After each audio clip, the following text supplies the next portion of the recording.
Hello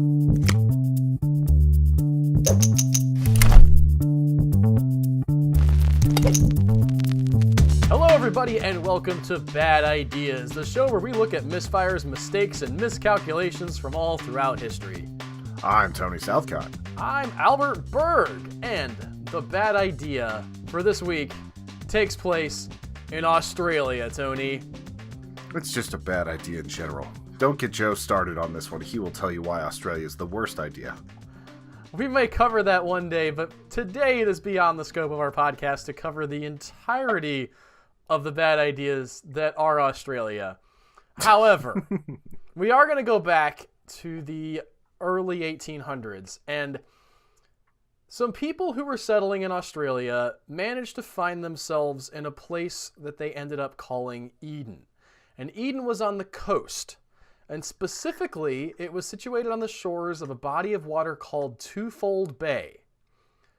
Twofold Bay was frequented by many pods of whales at the time. And you may be aware, if you've read Moby Dick or you're familiar with the history of energy in the world, that whales were very valuable because you could use their oil to make light with your lamps. And so people were hunting them and harvesting them and scooping up this oil out of their heads to be able to make fuel out of. And if you're familiar with whaling at all, you're probably familiar with the image conjured up in Moby Dick of these big whaling vessels going out into the open ocean, chasing down these whales, sending out rowboats after them, throwing harpoons at them, bringing the whale back to the boat, and this huge ordeal that you would have to do to get a few whales back for their fuel to the shore. But there was another way to do it, if you could. If the whales were close enough to the shore, you could do something called shore whaling. And the way shore whaling would work, you would drive whales that were already close to the shore up onto the beach and kill them on the beach, or kill them very close to the beach and drag their carcasses up onto the shore. It was a much less labor-intensive operation than sending out an entire ship. You could just use the small boats and herd these whales up and be able to get them from relatively easy distance. Sounds like it'd be pretty effective for not having a giant ship. And well, this was how whaling was done originally. The giant ships came later when whales became much more scarce, but over here in Australia, the whales hadn't been hunted nearly as heavily as they had in the other parts of the world, so there were still quite a few of them in the harbor. And in 1828, a man named John Rain established a formal whaling operation in the bay. And interestingly enough, his operation used the Aboriginal people from around this area. They were called the Thaua, is how I'm going to try to pronounce it based on how it's written. This was a tribe that had lived in this area for a long time, and they had developed a very close, sort of naturalistic, semi-spiritual relationship with the whales.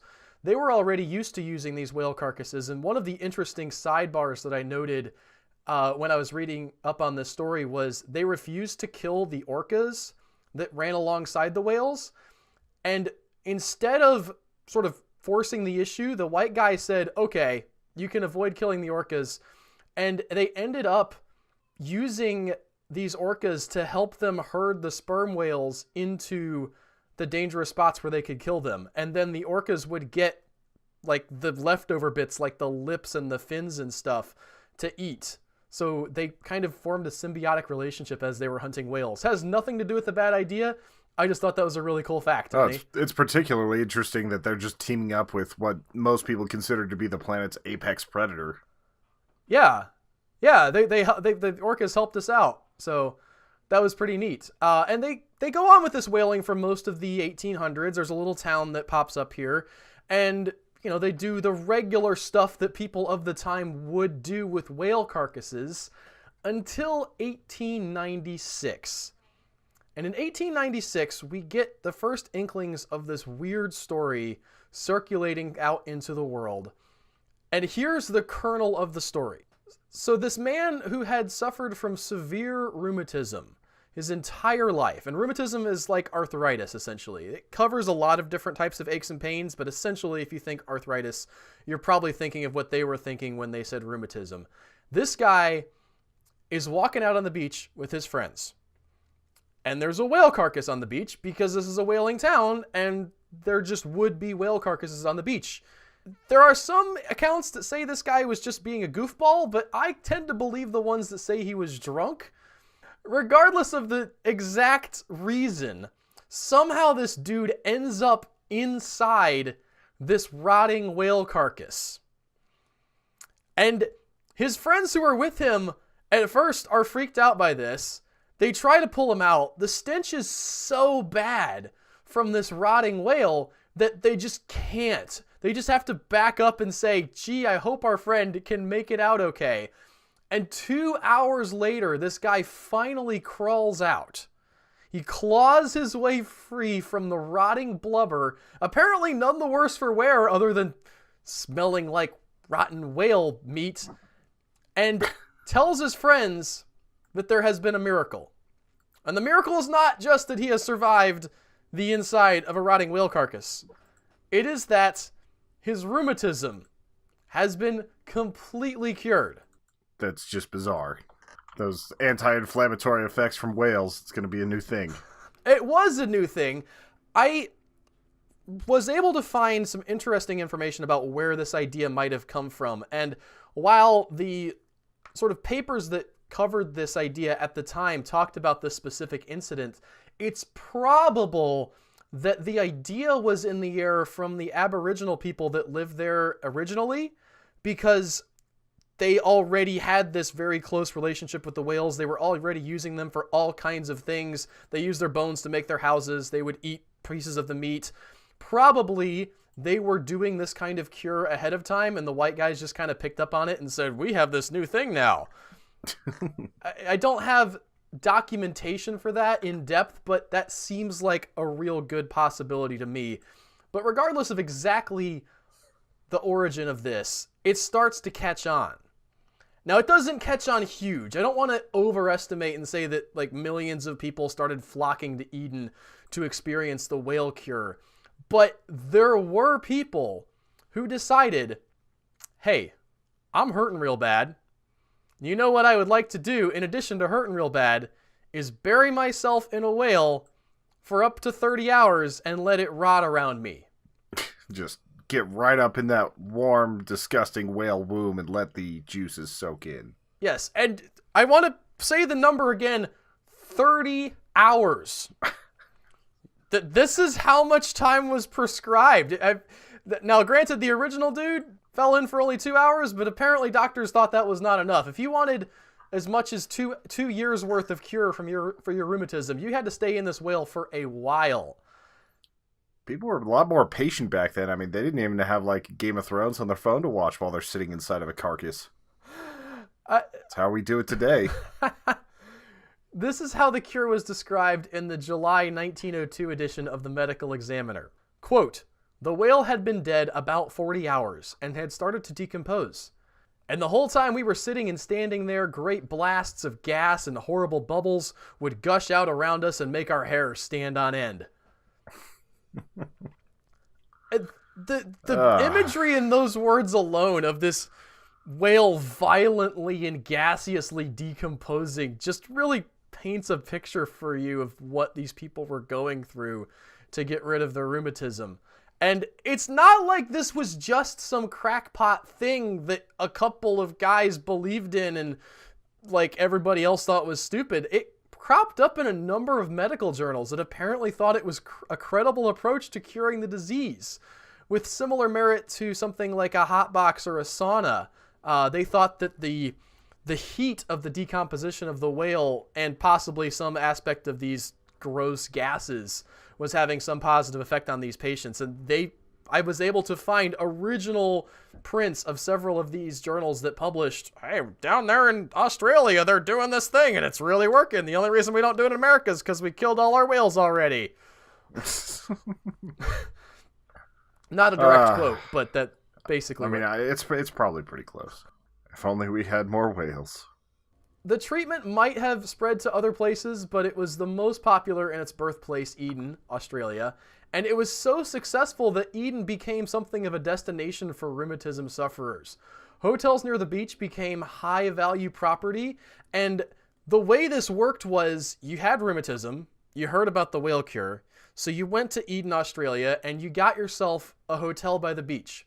And you would sit there and you would wait until some fishermen beached a whale, and then you'd go down to the beach and say, "Hey dude, can we get inside your whale?" To which the fisherman would say, I part of me wants to assume that he's like trying not to laugh at these guys, says, "Sure, let me cut some holes for you." According to the sources I read, they did not. It was a free service because the fishermen just wanted the oil. They didn't care about these idiots sitting there in the rot. Unfortunately, it's just weird. It was very weird. Illustrations of the time show a number of people inside one whale too. I've included in this document that you can see, but no one else can, Tony. At the bottom of the document here, you can see this sort of garden of people planted inside various holes in this large whale, sort of tucked into the whale at various levels. There's a little insert where there's a dude who's checking out another, like a lady who's sitting next to him in the whale, and his wife spies him through the telescope and gets real mad.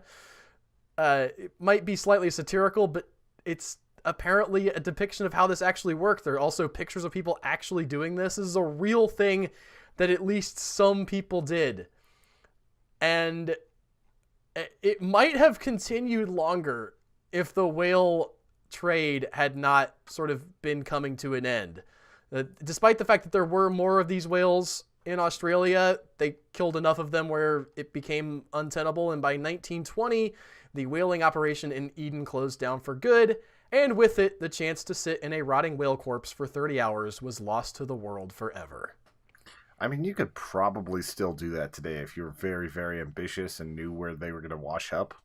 Like, it seems like it's plausible, but I wonder if there's anyone that today wants to try it for their rheumatism. I keep thinking about how bad it must have to hurt for you to want to do this. They described the method in one of my quotes that I believe I forgot to put in this paper, Tony, but they talked about how in order to do it right, you would bury someone up to their neck in the entrails of the whale, and then you would try to make sure that as much of the whale's skin would seal around their neck, because the escaping gases were so noxious that it would make them sick. So you wanted to keep those gases in as much as possible. Also for the obvious benefit of your rheumatism, Tony. If you're letting those gases out, that's not helping your rheumatism at all. Yeah, you gotta let those gases seep into you. I hope I don't have to explain in detail why this is a bad idea. It's a bad idea because you're sitting inside of a rotting animal carcass for your disease.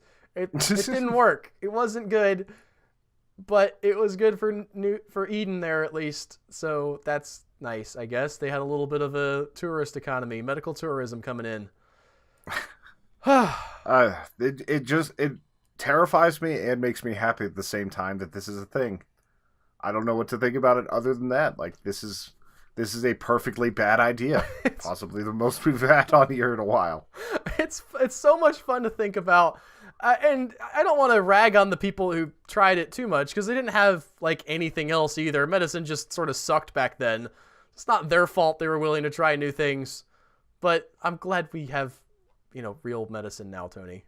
As always, we appreciate you guys listening. Thank you so much. If you have bad ideas you want to cover, you can send them to us on Twitter at Human Echoes or over on Gmail at badideashow@gmail.com.